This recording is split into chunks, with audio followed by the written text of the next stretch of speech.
Vamos a leer en esta mañana en Hebreos capítulo 10, versículos del 5 al 10. Hebreos capítulo 10, versículos del 5 al 10. La palabra del Señor dice así: por lo cual, entrando en el mundo, dice, sacrificio, ofrenda no quisiste, mas me preparaste cuerpo. Holocausto y expiaciones por el pecado no te agradaron. Entonces dije, he aquí que vengo, oh Dios, para hacer tu voluntad. Como en el rollo del libro está escrito de mí, diciendo primero, sacrificio y ofrenda y holocausto y expiaciones por el pecado no quisiste, ni te agradaron las cuales cosas se ofrecen según la ley. Y diciendo luego, he aquí que vengo, oh Dios, para hacer tu voluntad, quita lo primero para establecer lo último. En esa voluntad somos santificados mediante la ofrenda del cuerpo de Jesucristo, hecha una vez para siempre. Voy a rogarles que tomen sus asientos. Vamos a invitar a nuestro pastor Alex Donnelly con la exposición de la palabra de Dios. Hermanos, tengan ustedes muy buenos días. Un gozo verles aquí en la casa de Dios esta mañana. Cuando estaba preparándome para venir aquí a la iglesia esta mañana, teniendo mi propio tiempo a solas con el Señor, estaba pensando qué lindo es tener un día como domingo a la semana. Un día en el cual podemos desocuparnos de otras actividades, podemos venir aquí con toda tranquilidad a la casa de Dios, podemos estar como hermanos aquí, podemos alabar a Dios y podemos también escuchar su palabra. Y esperamos que esta mañana usted haya venido con un deseo de escuchar la voz de Dios. Y el tema que tenemos que tratar me parece bastante importante y ojalá de interés para ustedes también. ¿Cómo saber la voluntad de Dios para nuestras vidas? ¿Cómo saber qué es lo que Dios quiere para nuestras vidas? Vamos a orar un momento y vamos a pedir que sea Dios quien nos hable esta mañana a través de su palabra. Padre Celestial, gracias por estar aquí en tu presencia esta mañana. Gracias que nos has traído por tu Espíritu. Nos has dado el deseo de estar en la casa de Dios. Padre, tú sabes muy bien la condición de nuestros corazones delante de ti. Es fácil, Padre, fingir, es fácil dar cierta impresión a otras personas. Pero, Padre, cuando guardamos silencio y cuando reconocemos que estamos delante del trono del Dios eterno, aquí, Padre, no podemos fingir, no podemos tratar de impresionarte, porque tú conoces toda nuestra vida. Quiero pedir, Padre, tu ayuda este momento al exponer tu palabra, sabiendo, Señor, que el tema de tu voluntad para nuestras vidas es de gran importancia. No quisiera, Padre, que nadie salga de este auditorio sin haber escuchado tu voz. Danos, Padre, esa tranquilidad para escuchar tu palabra. Aplícala a nuestros corazones, que podamos entender, Padre, qué es lo que tu palabra tiene que ver con nuestras vidas. En el nombre del Señor Jesús te lo pedimos. Amén. No sé cuántos de ustedes han traído la Biblia esta mañana. A ver, ¿me pueden indicar las Biblias en alto? Muy bien, lindo ver bastante Biblias, especialmente aquí la primera parte. Parece que la segunda parte no tantos tienen la Biblia. Realmente es una desventaja. Si no han traído su Biblia, es una desventaja. Les animamos a que traigan las Biblias, porque nuestra tarea como predicadores no es dar nuestras ideas, sino simplemente tratar de exponer la palabra de Dios. Y por eso es interesante tener la Biblia y poder seguir el mensaje en sus propias Biblias. ¿Cuál es la voluntad de Dios para tu vida? ¿Cuál es la voluntad de Dios para tu vida? Yo me acuerdo hace tantísimos años ahora, cuando estaba terminando secundaria, esa pregunta vibraba en mi corazón.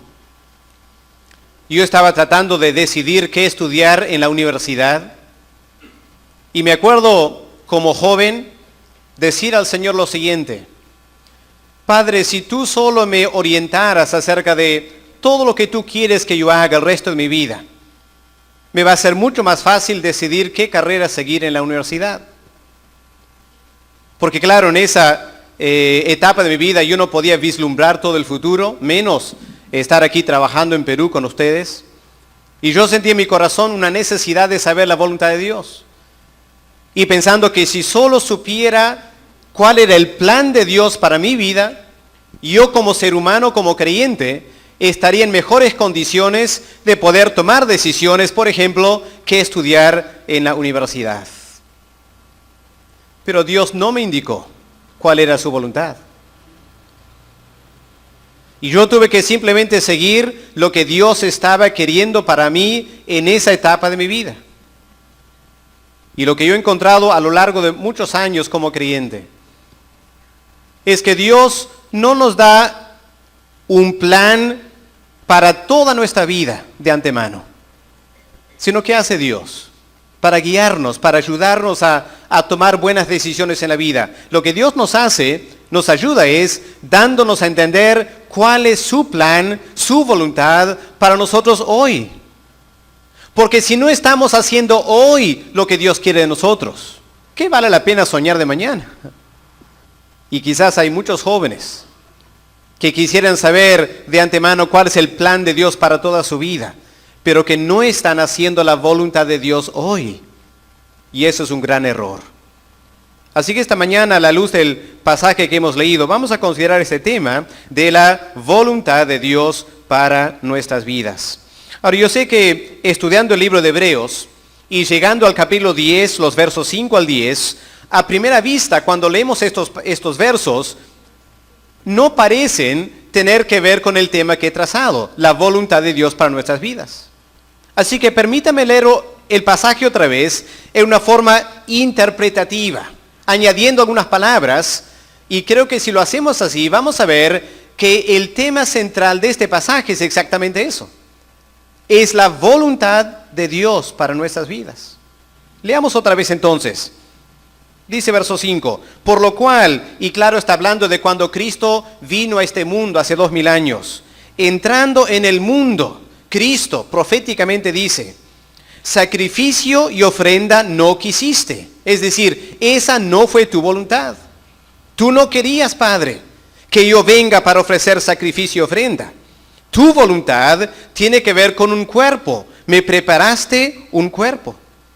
Y repite, holocaustos y expiaciones por el pecado no te agradaron. Eso no fue tu voluntad. Entonces dije, he aquí que vengo, oh Dios, noten, para hacer tu voluntad. Como en el rollo del libro está escrito de mí. Ahora, diciendo primero, sacrificio y ofrenda y holocaustos y expiaciones por el pecado no quisiste, otra vez, no fueron tu voluntad, ni te agradaron. Las cuales cosas se ofrecen según la ley en el Antiguo Testamento. Y diciendo luego, he aquí que vengo, Dios, para hacer tu voluntad. Quítalo primero, indicando que no era la voluntad de Dios eso, para establecer lo último, que era que Cristo viniera para entregar su cuerpo por nosotros, su vida por nosotros. Esa fue la voluntad de Dios.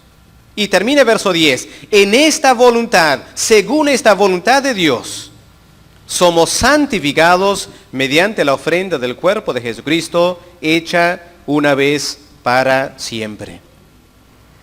Ahora, espero que leyendo la Biblia en esa manera, podamos entender que el tema central aquí es la voluntad de Dios en primer lugar para la persona del Señor Jesucristo. Él es el tema central aquí. Pero aquí no está hablando solo del Señor Jesús. Hay un mensaje para nosotros también. Y aquí tenemos que preguntarnos, ¿qué nos está diciendo la Biblia acerca de la voluntad de Dios para nuestras vidas? Nosotros que vivimos ahora en Trujillo, en el año 2007. Bueno, permítame señalar con la ayuda de Dios esta mañana 3 elementos fundamentales de la voluntad de Dios para nuestras vidas. En primer lugar, aunque vamos a tomar el pasaje medio de cabeza, empezando con el último verso y estudiando marcha atrás, medio extraño estudiar así, pero en este caso creo que nos va a ayudar a entender mejor la palabra de Dios. La primera voluntad de Dios para nuestras vidas indudablemente es nuestra santificación. Nuestra santificación. Verso 10. En esta voluntad somos santificados. Ahora, enseguida que hablamos de la santificación, yo reconozco como pastor y predicador que empezamos a chocar con el anhelo en el corazón del hombre.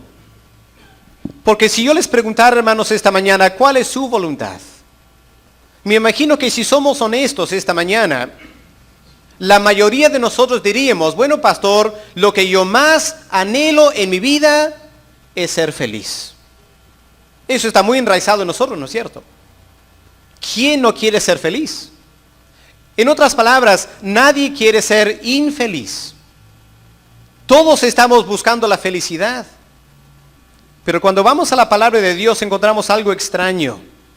Aunque Dios nos ama, indudablemente, el anhelo de Dios para nuestras vidas, en primer lugar, no es nuestra felicidad.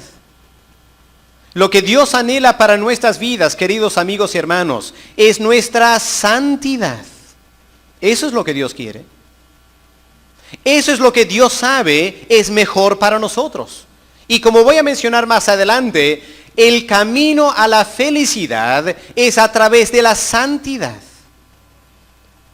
En otras palabras, yo quiero que quede bien claro esta mañana, si quieres ser feliz, no hay persona más feliz bajo los cielos que una persona que vive en santidad.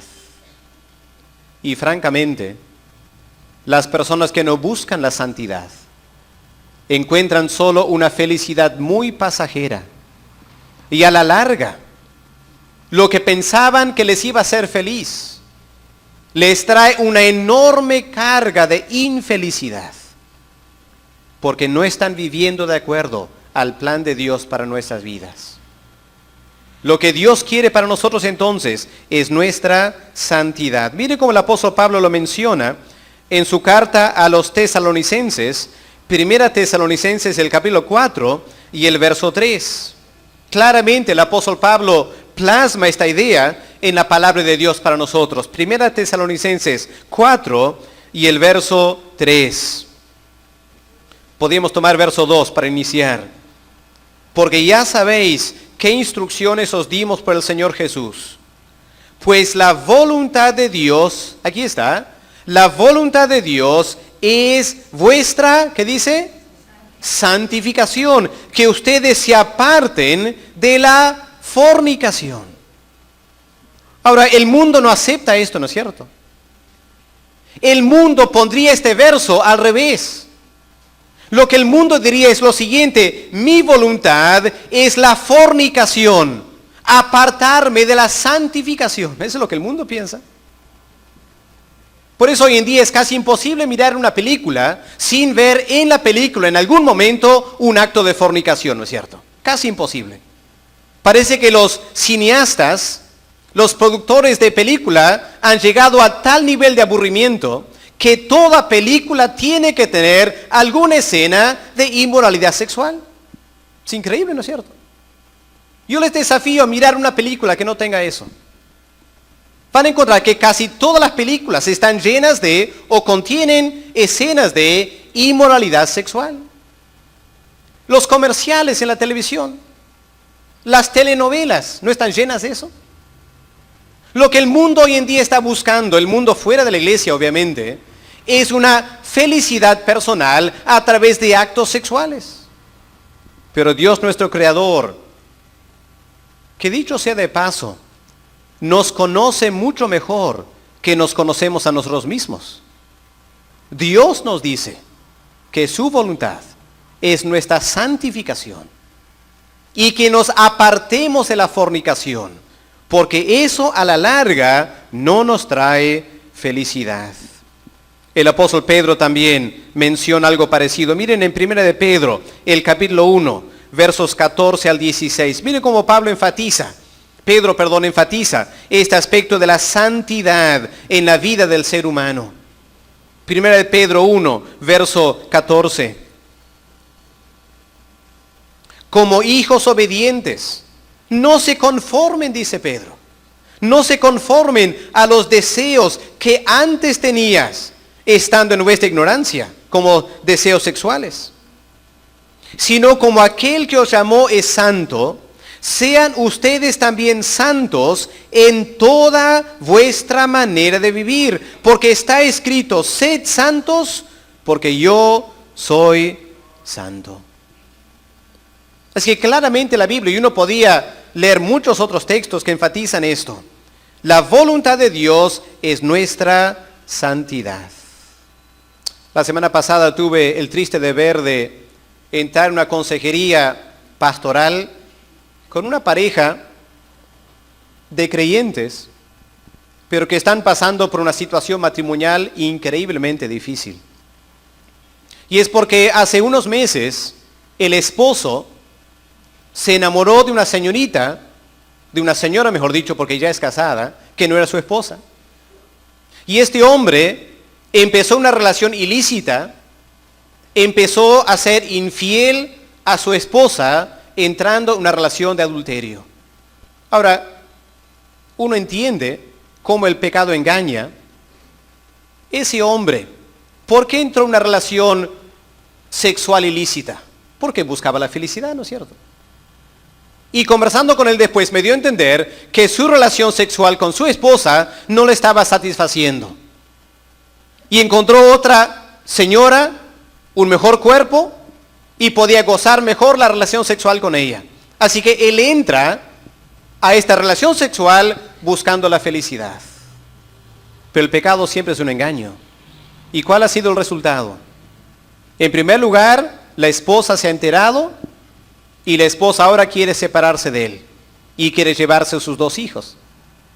El hombre está desesperado por retener el matrimonio porque él ama a sus hijos.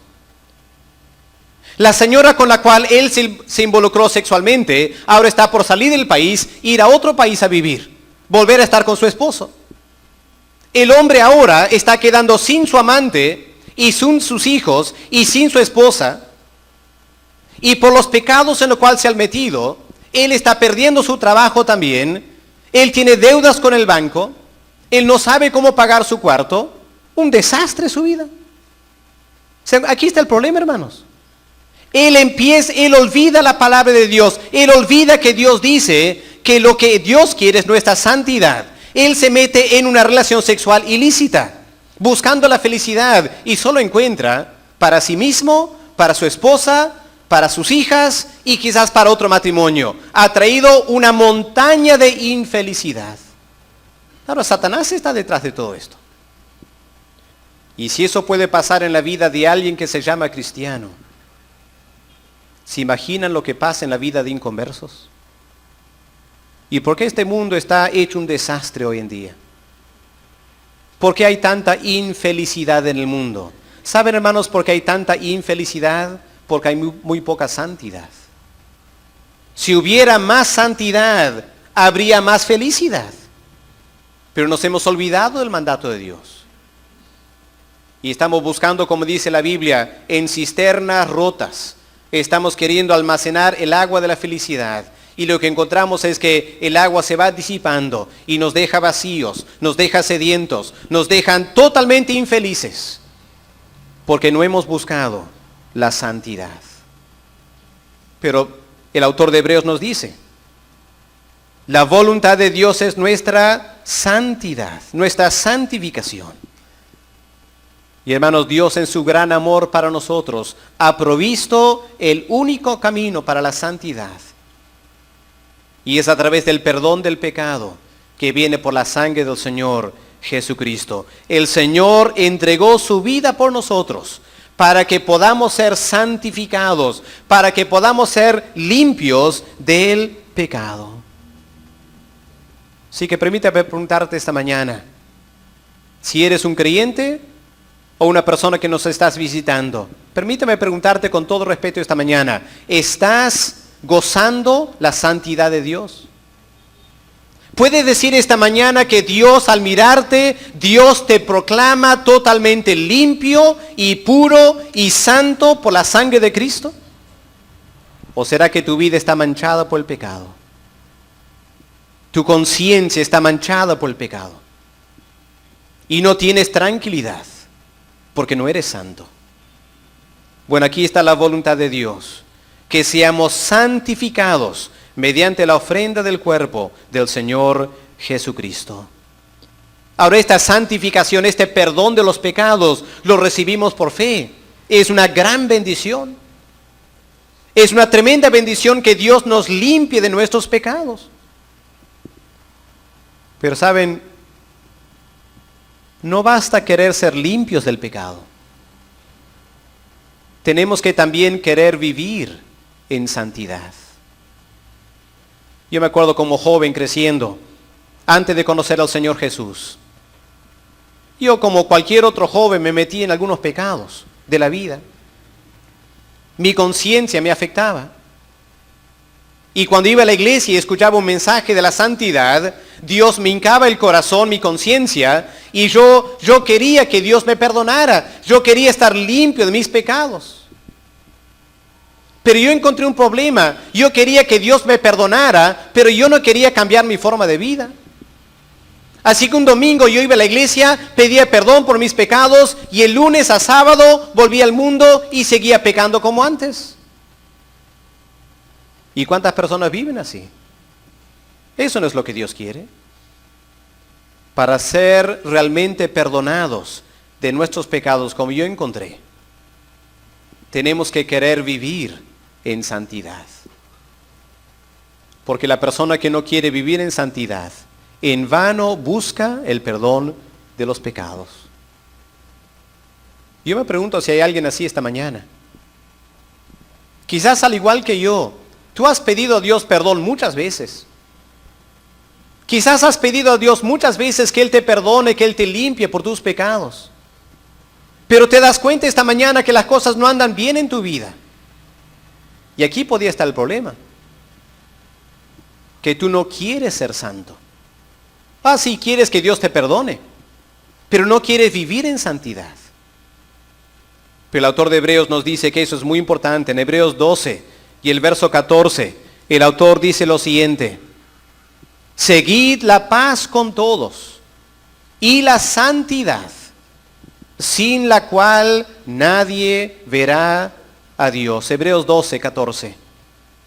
Seguid la paz con todos y la santidad, sin la cual nadie verá a Dios. Esta es la voluntad de Dios entonces, que seamos santificados por el sacrificio que Cristo hizo en la cruz por nosotros. Estamos ahí esta mañana. Esta es la voluntad de Dios. ¿Estás gozando la limpieza espiritual? ¿Estás viviendo en santidad de vida? No te engañes. Nunca encontrarás la felicidad si no la buscas por el camino de la santidad. Y si tú pides a Dios que te perdone y te limpie, y si tú esta mañana te propones de una vez para siempre, con la ayuda de Dios, dejar el pecado atrás y vivir una vida santa según el mandato de Dios, vas a encontrar que al pasar los días y las semanas y los meses, un tremendo gozo y un tremendo sentir de satisfacción va a embargar tu vida. El primer aspecto de la voluntad de Dios entonces es nuestra santidad. Pero en segundo lugar, hay otro elemento de la voluntad de Dios para nuestras vidas, y es nuestro crecimiento espiritual. Una vez que Dios nos haya limpiado, una vez que Dios nos haya perdonado de nuestros pecados, lo que Dios quiere es que aprendamos a crecer en nuestra vida espiritual. Y aquí tocamos otro problema, ¿no es cierto?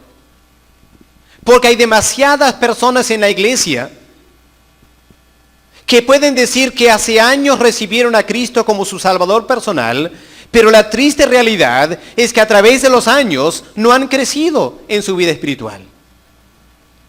Ahora, eso no es la voluntad de Dios.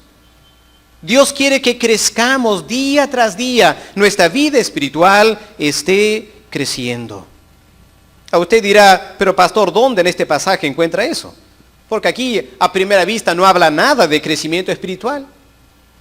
Bueno, permítame detenerme un momento ahora para hacer un análisis de este pasaje y mostrarles que en realidad un tema fundamental aquí es el crecimiento espiritual. Como ya venimos estudiando, y el pasaje también lo menciona, en el Antiguo Testamento Dios había establecido un sistema de sacrificios de animales. En otras palabras, en el Antiguo Testamento, si alguien quería recibir el perdón de los pecados, lo que tenía que hacer era llevar un animal al templo y sacrificar ese animal. Era la forma de buscar el perdón de los pecados. Pero aquí miren verso 5 de Hebreos 10, cuando el Señor Jesús viene a este mundo. Noten lo que dice. Por lo cual, entrando en el mundo, dice, sacrificio y ofrenda no quisiste.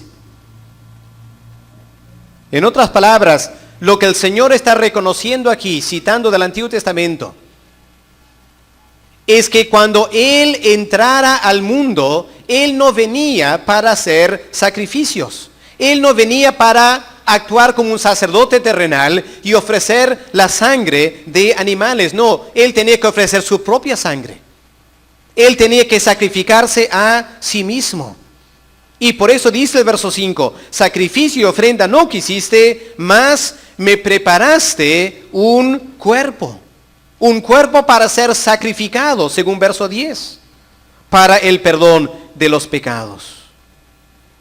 Ahora, permítame un detalle aquí, no quiero confundirles, pero algunos de ustedes de repente van a notar que aquí el autor está citando del Antiguo Testamento, ¿no es cierto?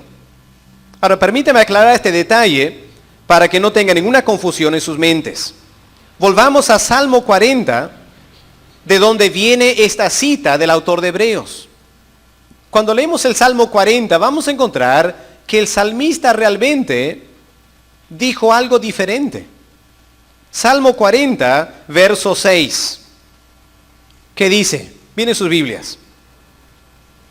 Sacrificio y ofrenda no te agrada. ¿Y qué más dice? Has abierto mis oídos. ¿Pero qué dice Hebreos 10, verso 5? Sacrificio y ofrenda no quisiste, mas me has preparado un cuerpo. Ahora, me has preparado un cuerpo es bastante diferente de has abierto mis oídos, ¿no es cierto? ¿Qué está pasando aquí? Aquí tenemos que entender que el autor de Hebreos está dando una interpretación muy particular a las palabras del Salmo 40 y el verso 6.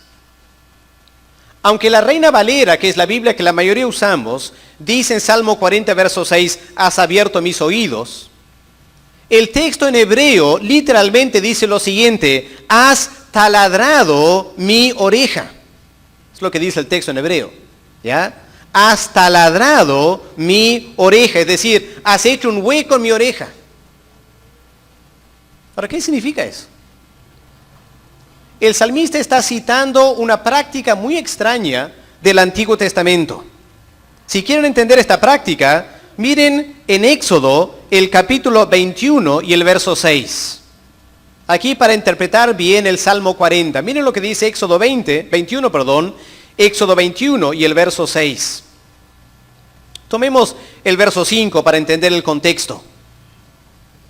Aquí había una ley que Dios establecía acerca de qué hacer con un siervo cuando al fin de su tiempo de trabajo no quería salir de la casa de su amo, porque le iba muy bien en la casa con su amo. ¿Qué había que hacer? Éxodo 21, verso 5. Si el siervo dijere, yo amo a mi señor, a mi mujer y a mis hijos, no quiero salir libre, ¿qué había que hacer? Algo muy extraño, un poco penoso también.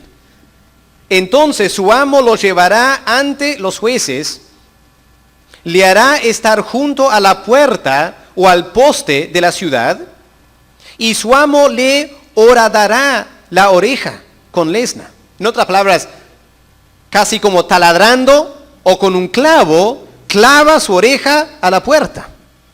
Qué cosa más rara, ¿no es cierto? ¿Para qué? En señal de que ahora ese hombre va a ser un siervo para siempre. Es la práctica, extraña, digamos, pero la práctica de los judíos.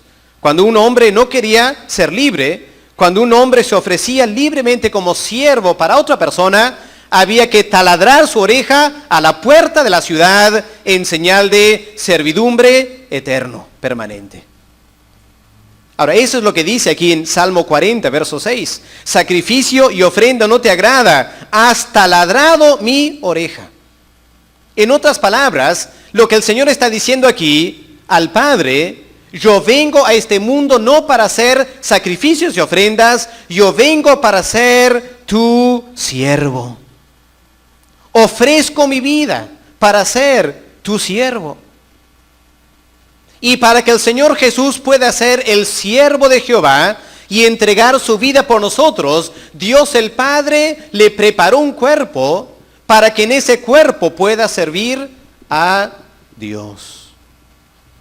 Y por eso el autor de Hebreos, en Hebreos 10, el verso 5, lo pone en esa manera: has preparado un cuerpo para mí. Ahora, aquí hay algo importante para notar.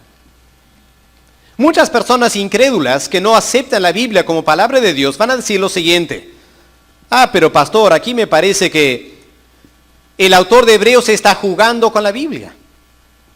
Está cambiando lo que dice la Biblia para encajar con su enseñanza. ¿Será cierto eso? Permítame darles un dato muy importante. Aquí en Hebreos capítulo 10, cuando el autor cita esta palabra, él no está citando de la versión original del Antiguo Testamento en hebreo. Él está citando de un libro llamado la versión de los 70, la Septuaginta, es decir, la versión del Antiguo Testamento en griego. ¿Y cuándo se hizo esa traducción? Esa traducción se hizo 250 años antes que Cristo naciera en este mundo. Así que no estamos aquí frente a un caso donde un autor del Nuevo Testamento está cambiando el sentido del Antiguo Testamento para encajar con la fe cristiana. No.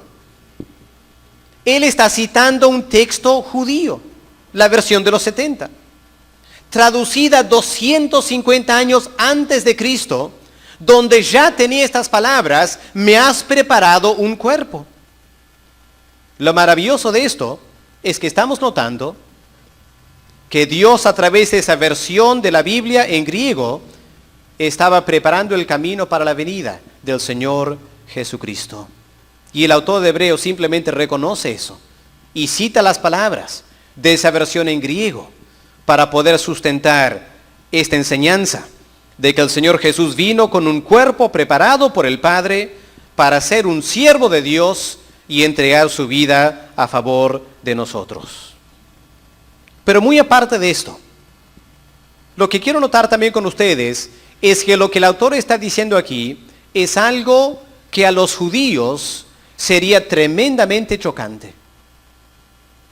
Cuando el autor dice aquí: sacrificio y ofrenda no quisiste, sino que me preparaste un cuerpo. Cuando añade en verso 6, holocaustos y expiaciones por el pecado no te agradaron, sino que Dios ha hecho una segunda cosa, el judío enseguida se incomoda. ¿Por qué? Porque al parecer está menospreciando la ley de Dios. Dios en su ley había establecido estos sistemas de sacrificios. Y el judío haría esta pregunta al autor de Hebreos: ¿qué estás diciendo? ¿Que la ley de Dios no sirve? ¿Que la ley de los sacrificios que Dios había dado por tantos años para perdonar el pecado ya no sirven? Sí, dice el autor, exactamente eso, ya no sirven. Y para recalcar esto, miren lo que dice en verso 9, diciendo luego: he aquí que vengo, Dios, para hacer tu voluntad, quítalo primero. Noten esas palabras: quítalo primero. ¿Qué es lo primero? La ley de los Quítalo primero, ¿para qué? Para establecer lo último. que es el sacrificio de Cristo en la cruz del Calvario. Repito, enseguida que el judío lee esto, el judío se molesta. Y el judío dice, no, yo no puedo aceptar eso. Porque si Dios dio la ley, hay que respetar la ley. Dios no va a dar algo y luego cambiar de opinión. ¿Cuál es el problema para el judío? El problema para el judío era que había hecho de la ley de Dios un ídolo. Había llegado a idolatrar la ley de Dios. Y cuando el autor dice aquí claramente que ahora la voluntad de Dios es poner a un lado la ley de sacrificios de animales, para que Cristo entrara como el perfecto sacrificio para quitar el pecado, Dios está anulando la ley. Y el judío se incomodaba, porque él quería hacer prevalecer la ley. ¿Cómo reconciliamos esto? Hay que entender lo que la Biblia dice acerca del lugar de la ley en la vida del ser humano. Y para esto tenemos que ir a Gálatas capítulo 3 y el verso 24. Aquí hay un principio que el judío no entendía. Y como vamos a ver en un momento, lamentablemente es un principio que muchas religiones en este mundo tampoco entienden. Incluyendo, dicho sea de paso, la Iglesia Católica. Hay un principio espiritual aquí muy importante que hay que notar. ¿Qué dice verso 24 de Gálatas 3? De manera que la ley, ¿qué es la ley? ¿Qué dice Pablo aquí? La ley es nuestro ayo. Bueno, la palabra ayo no usamos mucho en español hoy en día, ¿no es cierto? ¿Qué significa ayo? Maestro. La ley ha sido nuestro maestro. ¿Para qué? Para llevarnos a Cristo. En otras palabras, lo que Pablo está diciendo es que la ley solo cumplió una función muy limitada. La función de la ley era preparar el camino para la venida de Cristo. Lo que Pablo está diciendo, y el autor de Hebreos está ratificando, es que la ley no era para siempre. La ley de los sacrificios no era para siempre. Era algo provisional, preparando el camino para la venida del Señor Jesucristo. Y lo que el ser humano tiene que hacer, dice Pablo, y el autor de Hebreos, el ser humano tiene que crecer, tiene que avanzar. Porque miren, verso 25 de Gálatas 3. ¿Qué dice verso 25? Venida la fe, ya no estamos bajo el ayo. El maestro cumple una función por un tiempo. Pero solo, noten esto, la ley cumple una función solo hasta que hemos crecido en nuestra vida espiritual. Una vez que crecemos en nuestra vida espiritual, pasando de la ley a la fe, hay que dejar la ley atrás. No quedamos con la ley. En otras palabras, lo que está diciendo es que quedar con la ley es quedar en una condición infantil. Quedar con la ley es quedar en una condición de inmadurez espiritual. Ahora, es aquí donde, como Iglesia Evangélica Alianza Cristiana, tenemos que discrepar con toda humildad y sencillez de corazón. Tenemos que discrepar con la Iglesia Adventista.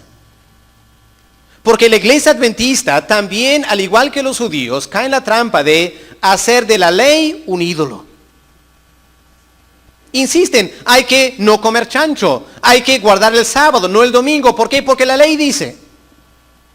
Pero espera un momento, hay que decir, la ley no es la última palabra. La ley es solo un maestro preparando el camino para la venida de Cristo y la fe en Cristo. Una vez que tenemos fe en Cristo, maduramos, crecemos, avanzamos de la ley a la fe en Cristo. La ley queda relegada en cierto sentido.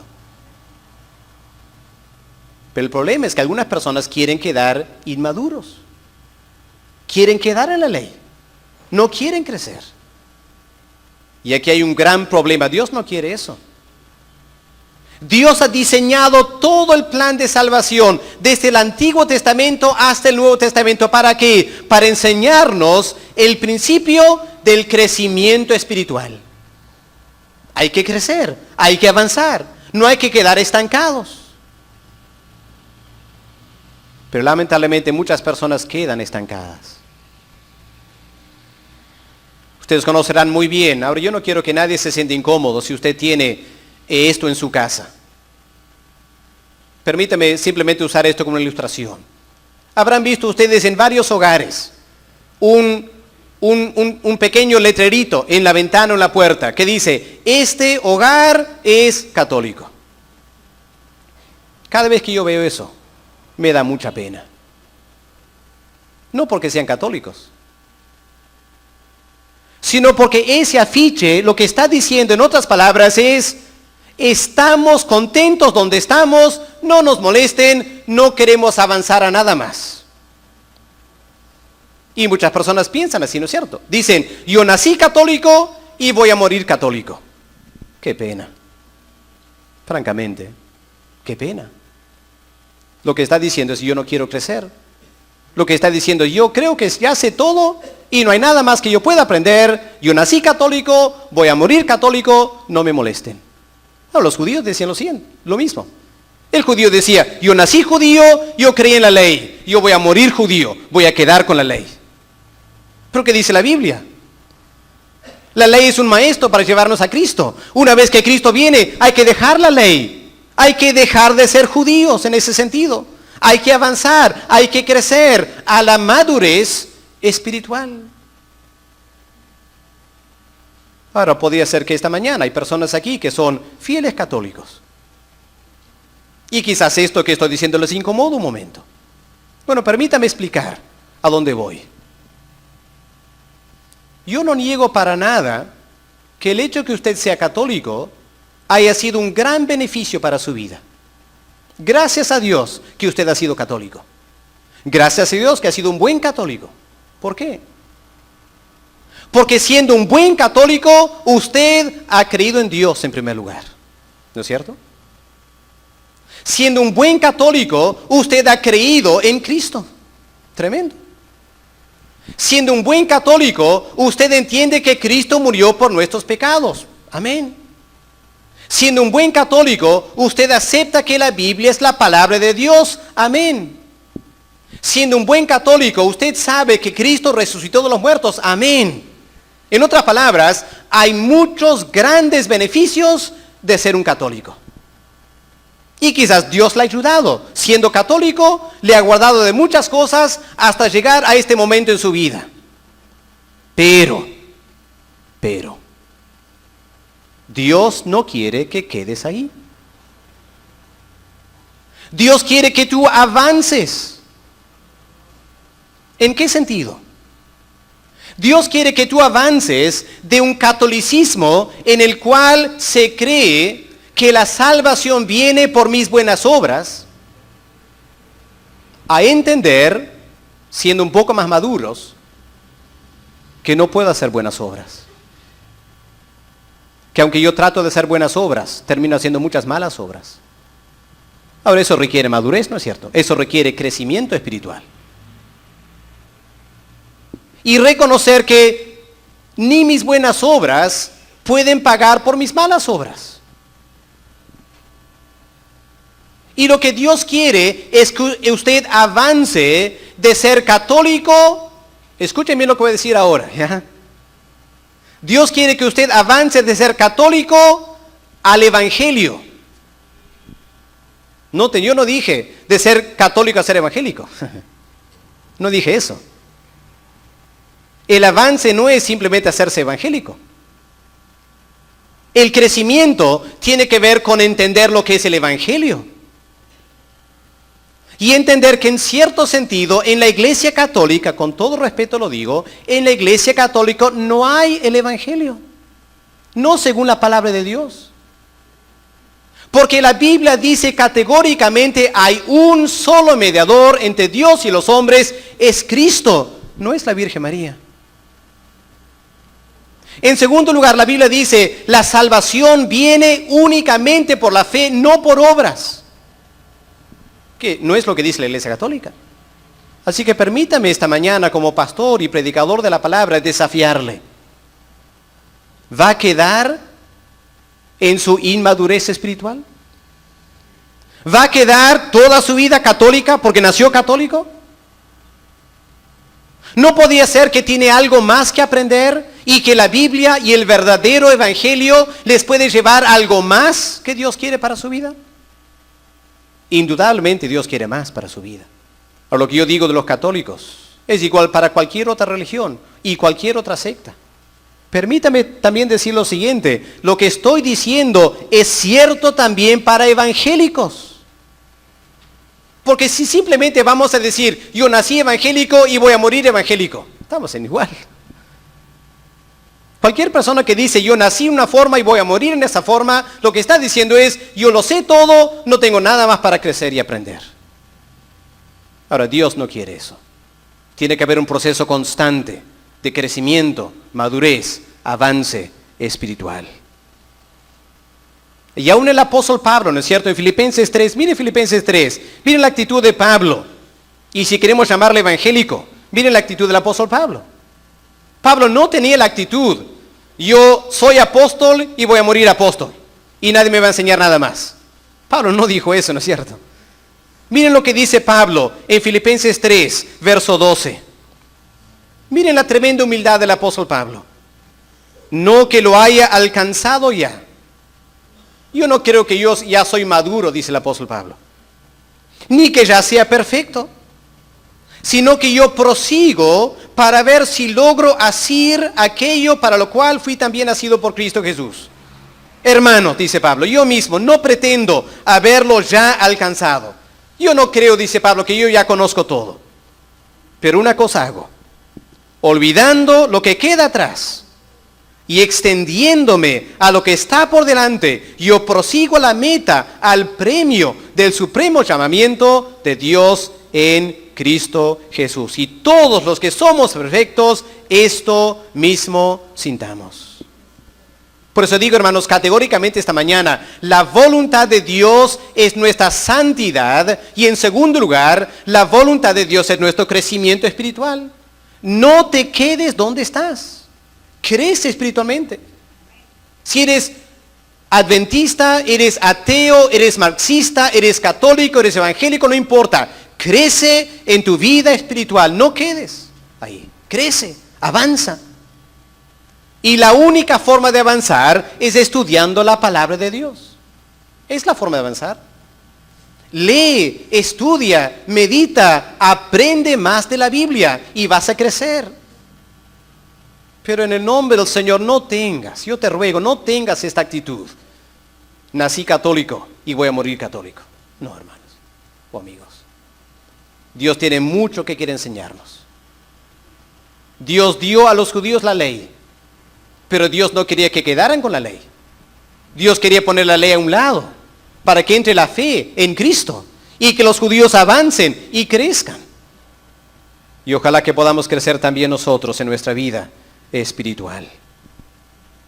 Así que en primer lugar el autor de Hebreos dice aquí en este pasaje, la voluntad de Dios es nuestra santificación.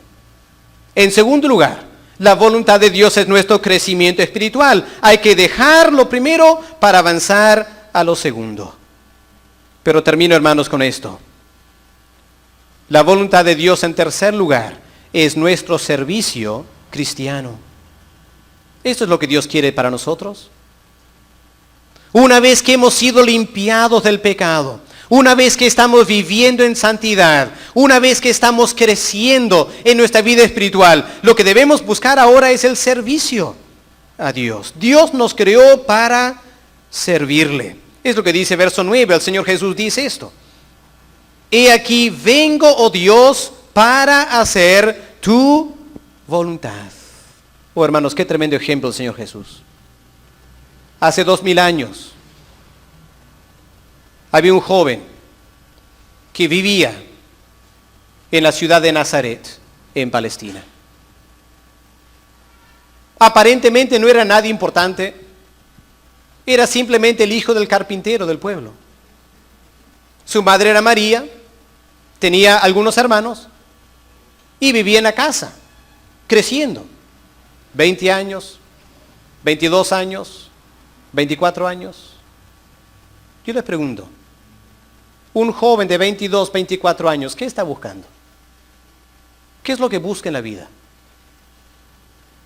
Me imagino que el joven promedio a los 22, 24 años está buscando establecerse en la vida, está buscando una profesión para ganar dinero, está buscando una esposa para casarse y establecer su familia. Pero qué diferente ese joven de Nazaret. Jesús de Nazaret. ¿Cuál era su oración en las mañanas? No era, Señor, dame un trabajo. No era, Señor, hazme rico. No era, Señor, dame una esposa. Porque el Señor Jesús sabía que no podía casarse. Yo me imagino que el Señor anhelaba casarse. Lo digo con todo respeto y reverencia. Yo me imagino, no me imagino, yo sé, el Señor hubiera hecho un excelente padre.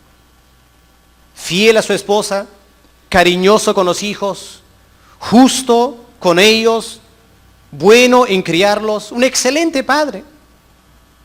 Solo que la voluntad de Dios no era eso para él. Y el Señor Jesús una vez dijo en su vida, en Juan 6, verso 38 lo tenemos. Juan 6, 38, el Señor Jesús dijo, yo no he venido para hacer mi voluntad, sino para hacer la voluntad de aquel que me envió. Y la voluntad de aquel que le envió no era que el Señor Jesús se hiciera rico. No era que el Señor Jesús se casara y tuviera hijos. La voluntad del Padre para el Señor Jesús era que Él entregara su vida a favor de nosotros, siendo pecadores. Y por eso la Biblia llama al Señor Jesús el siervo de Jehová. El siervo de Jehová. Y ahí, hermanos, tenemos exactamente lo que debe ser nuestra actitud hacia la vida también. Escuchen lo que el apóstol Pablo dice en Romanos 12, los primeros 2 versos.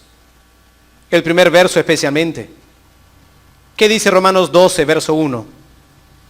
Así que, hermanos, yo les ruego por las misericordias de Dios que presenten vuestros cuerpos en un sacrificio vivo, santo, agradable a Dios, que es vuestro culto. Podemos traducirlo, vuestro servicio racional.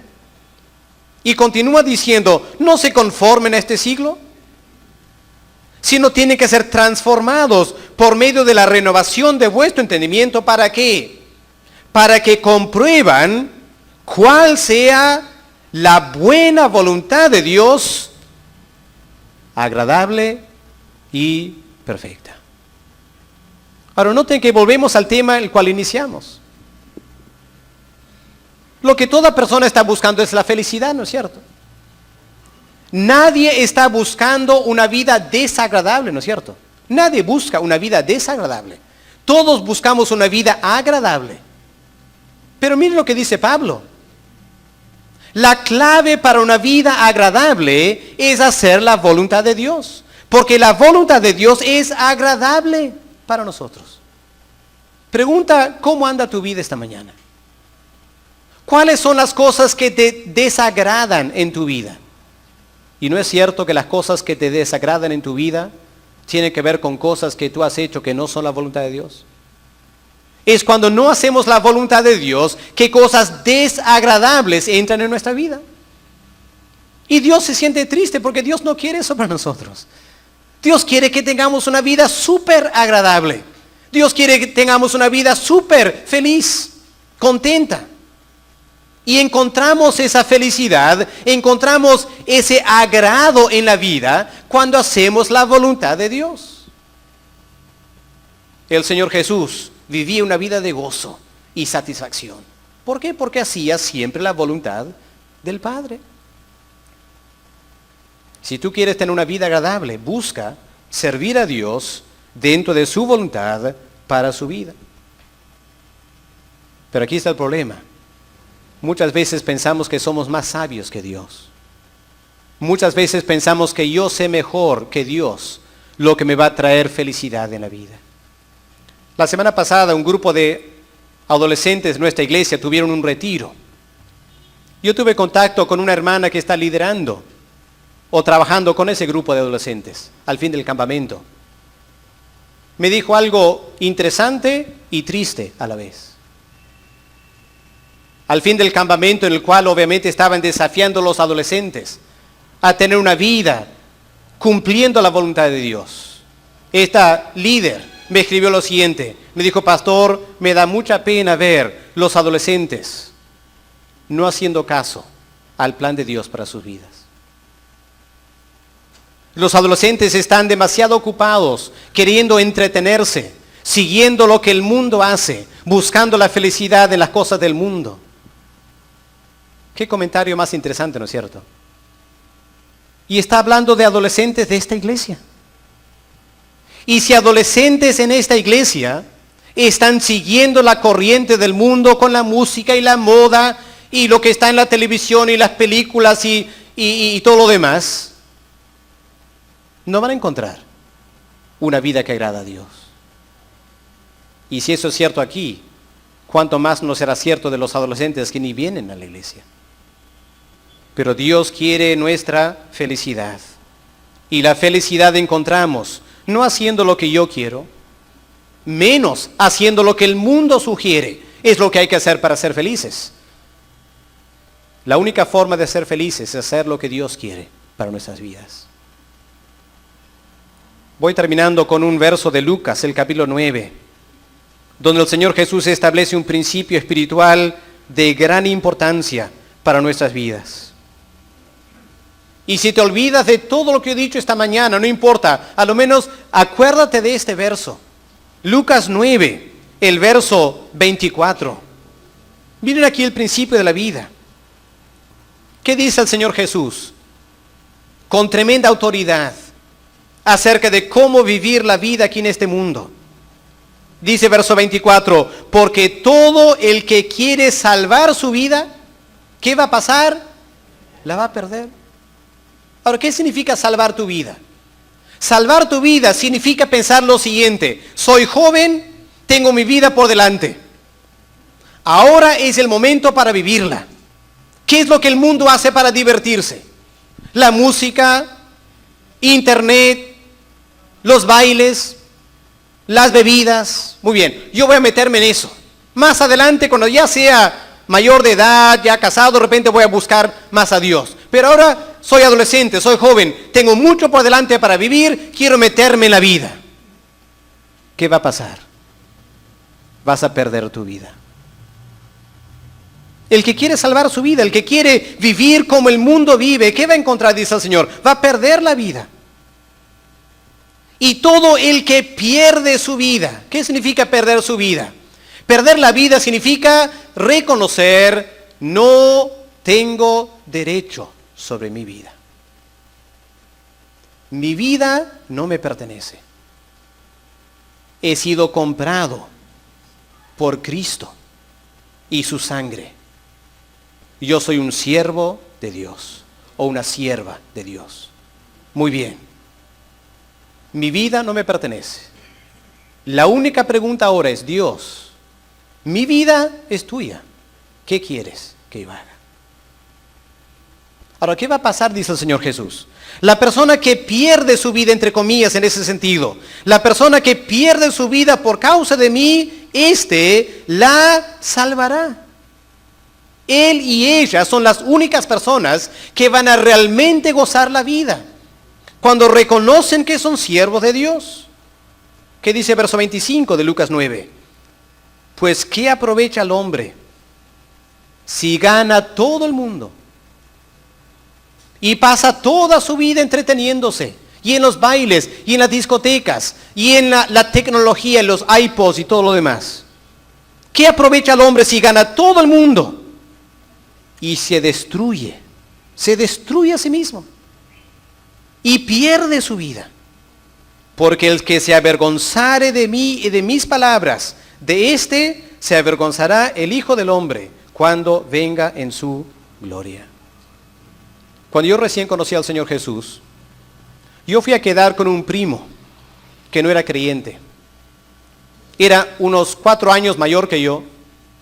Yo recién estaba en los inicios de la adolescencia. Él ya estaba en plena juventud. Y me acuerdo una noche, estábamos durmiendo acostados en la cama, habíamos apagado la luz y empezamos a hablar de la vida. El nombre de mi primo era David. Yo le dije, David, ¿tú lees la Biblia? ¿Tomas en cuenta la palabra de Dios? Y eso dio lugar a una larga conversación. Y en la conversación yo le presenté el Evangelio. Y al final de escucharme, mi primo David dijo lo siguiente: bueno, Alex, lo que tú dices me parece muy interesante, pero yo soy joven, yo quiero gozar la vida. Yo dije, pero David, un día vas a tener que morir. Y si tú no has buscado a Dios en la vida, te vas a perder para siempre. Y mi primo dijo lo siguiente: pero Alex, ¿y si estás equivocado? Si tú estás equivocado, habrás perdido tu juventud. Habrás perdido tu vida. Yo no quiero arriesgar eso. Yo quiero gozar la vida. Y más adelante, de repente, voy a volver a la palabra de Dios. Yo le dije, David, ¿y si tú estás equivocado? ¿Qué si tú estás equivocado? Podrás echar a perder toda tu vida. Y quedó en silencio. Yo sentí que Dios le estaba hablando. Pero lamentablemente mi primo no hizo caso. Él decidió salvar su vida. Él decidió vivir como todos los demás jóvenes. Se metió a las fiestas, a las enamoradas. Nunca se casó, pero terminó conviviendo con una chica. Era muy fiestero, muy alegre. Tomaba demasiado, afectó su cuerpo. Al fin terminó con una enfermedad terrible y el año pasado falleció. Una muerte trágica, joven, una vida desperdiciada. Nunca llegó a conocer al Señor Jesús. Claro, humanamente yo nunca gocé esas cosas, pero todavía tengo la vida y tengo la tremenda dicha de servir a Dios y vivir aquí dando mi vida a algo que vale la pena vivir. David no quiso hacer la voluntad de Dios, no quiso servir a Dios. Él quería salvar su propia vida y la perdió eternamente. ¿Cómo estás viviendo tu vida esta mañana? Aquí está la voluntad de Dios. 3 cosas tan sencillas, ¿no es cierto? Dios quiere tu santidad. Dios quiere que tú crezcas en tu vida espiritual. Y Dios quiere que tú le sirvas durante toda tu vida. Esta es la forma de vivir aquí en el mundo. Si no estás en este camino, estás a tiempo de cambiar. Y esta mañana es un buen momento para hacer un alto en tu vida y decirle, Señor, perdóname. Por demasiados años he hecho lo que yo he querido. Ayúdame a empezar a hacer tu voluntad. Busca la santidad. Busca el crecimiento espiritual. Busca entregar tu vida a servir a Dios. Aquí tenemos por delante los elementos de la Santa Cena. En un momento vamos a tomar el pan y el vino y vamos a recordar la vida de alguien que vino a este mundo para entregar su vida por nosotros. Lo menos que podemos hacer nosotros es devolverle a Él nuestras vidas y vivir para su gloria y para su honra. Vamos a orar. Padre Celestial, gracias esta mañana por tu palabra. Señor, hay tantas cosas que podemos hacer en la vida, tantas decisiones que tenemos que tomar. Y en todas ellas, Padre, nos hace falta tu dirección. Pero esta mañana hemos visto 3 cosas tan importantes que afectan a cada uno de nosotros sin excepción alguna. Padre, algunos quizás están todavía en sus pecados y necesitan empezar con esta primera voluntad tuya, que es ser limpiados de sus pecados. Habla, Señor. Convence de pecado. Produce arrepentimiento y fe en Cristo para que puedan ser santificados. Para otros, Padre, quizás tu palabra para ellos es el crecimiento espiritual. Quizás tú quieres que avancen de donde están a conocer bien el Evangelio. Y si son tus hijos, Padre, a crecer en su vida espiritual, no quedar estancados en su vida cristiana. Padre, si es así, ayúdales a ver la importancia de leer y estudiar tu palabra para poder crecer en su vida espiritual. Para otros quizás, Padre, el desafío esta mañana es ¿qué están haciendo como servicio para ti? Quizás, Padre, tú estás hablando a muchos porque su vida está entregada a las cosas que este mundo hace. Y tú estás queriendo hablarles de la importancia de reconocer que sus vidas no les pertenecen, sino que son tus siervos. Y tú les estás llamando ahora a entregar sus vidas al servicio del Señor Jesucristo. Padre, cualquiera que sea nuestra necesidad de esta mañana, aplica tu palabra a nuestros corazones, te pedimos. Y ayúdanos a caminar dentro de tu voluntad para nuestras vidas. En el nombre del Señor Jesús te lo pedimos. Amén.